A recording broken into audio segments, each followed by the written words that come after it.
In this video, I'm going to run through a range of different worked examples from our chapter on differentiation.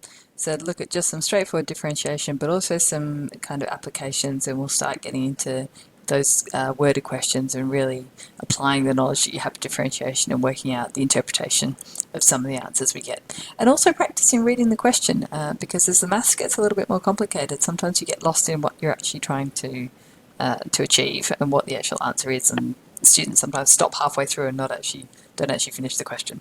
So there's a bit of practice in that as well. Alright, so let's make a start. Example number 1. So this just says, for this curve, find the y-coordinate of the point on the curve with that x-coordinate, and then find the gradient. Okay, so pretty straightforward. If you're finding the y-coordinate for x equals 2, okay, so we're just saying, well, the y is when x equals 2, 2 squared, take 2 times 2 plus 1, clearly that's just 1, so that's your y-coordinate. Now we want to find the gradient of the tangent, so that obviously means differentiate, so when you start seeing gradient of tangent, think derivatives. Okay, so if we go dy dx, it's going to be 2x minus 2. Now for x equal to 2, dy dx will be 2 times 2 minus 2, which equals 2. Lots of 2's here. Okay, so that's your answer. So that's the y-coordinate there, and that's the gradient.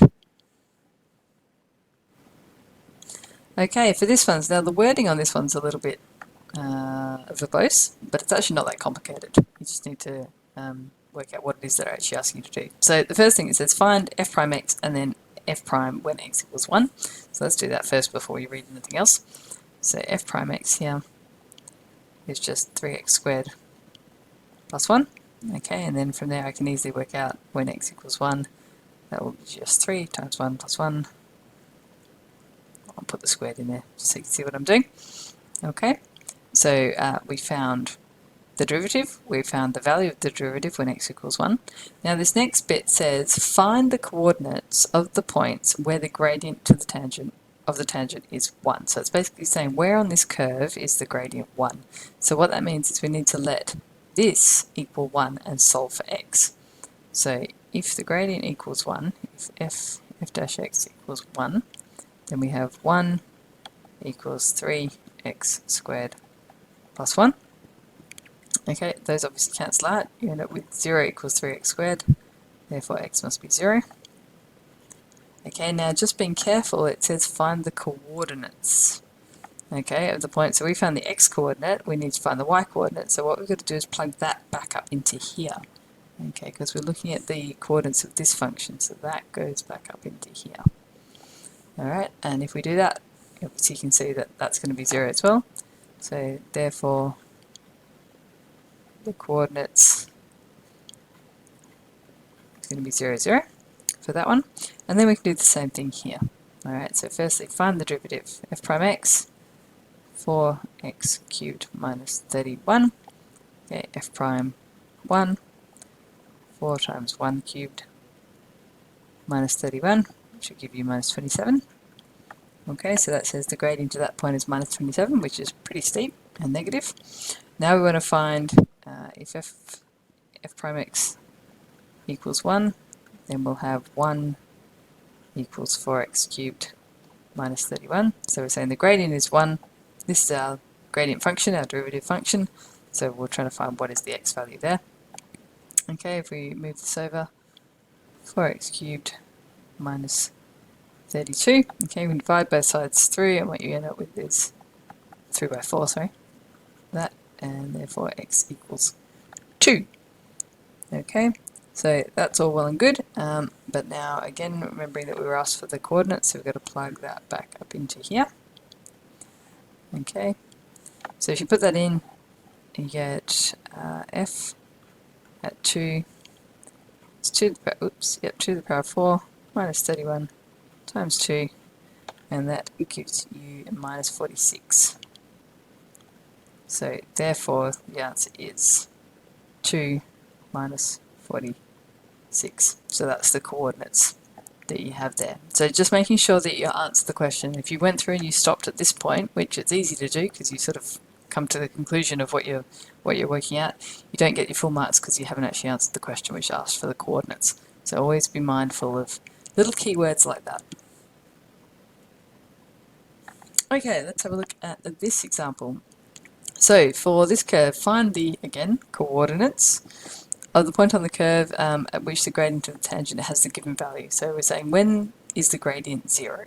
Okay, so anytime you see this, think differentiate, we need to know when the gradient is 0. So let's get our derivative function, our gradient function. So it's going to be 2x minus 3. Okay, now for when x equals 0, when the gradient equals 0, let that equal 0. 2x minus 3, so obviously x is going to be 3 on 2. Okay, we need to know what is the value of y. So y value will be 3 on 2 squared minus 3 times 3 on 2 plus 1. If you work that out, you get negative 5 over 4. So therefore the point is at 3 on 2 minus 5 on 4.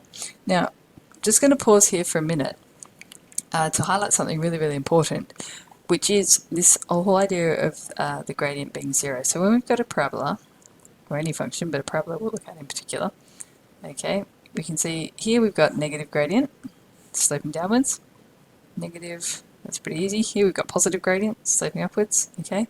For an instant here, where the turning point occurs, there's gradient 0. Okay, so the tangent there is completely horizontal, so the gradient equals 0. And this is a really fundamental feature of any function, because we can find the turning points if we differentiate it and then find at what points is the gradient 0. Okay, so this is really, really important to recognise that turning points, and obviously if you're looking at cubics and lines of inflection, points of inflection, there might be a horizontal point of inflection, okay, they have a gradient of 0. So if you're looking at a function and it says, maybe it's a cubic, and it says find where are the turning points, and then what you need to do is differentiate it, find where the gradient is 0, find what the x values are for the gradient being 0, and then you can find out what the y coordinates are for that as well. Okay, so it really needs a tie-in, gradient being 0, as quite an important feature. Alright, so gradient 0. Okay, so this comes into a couple more examples, so I'll show you how we can sort of use this to our advantage. Okay, nice easy one. This is just a bit of a breather before we get into the more tricky ones. dy dx, okay, bring that down, 16x cubed over 3. Easy. So this one came out of a past exam. That'd be worth maybe 2 marks, but you know, you get 2 marks for about 10 seconds work. It's always a good thing. Okay, now this is one that's a little more interesting. So this is where we start talking about applications questions and what this actually means. Okay, so what we've got is a displacement function. Okay, so displacement, there's your first kind of keyword. Alright, from the origin after t seconds. Okay, so what we've got is some little thing moving either up or down, doesn't really matter, but it's moving some distance from the origin. Again, it's given by this. So x is the displacement, t is time. Okay, so there's lots of sort of little clues in this sort of question that it doesn't necessarily tell you exactly what to do, but if you read the clues, then you'll know. So the first question says, what time does the body pass through the origin? So this is your clue here. When does it pass through the origin? So if it passes through the origin, then the distance from the origin must be 0.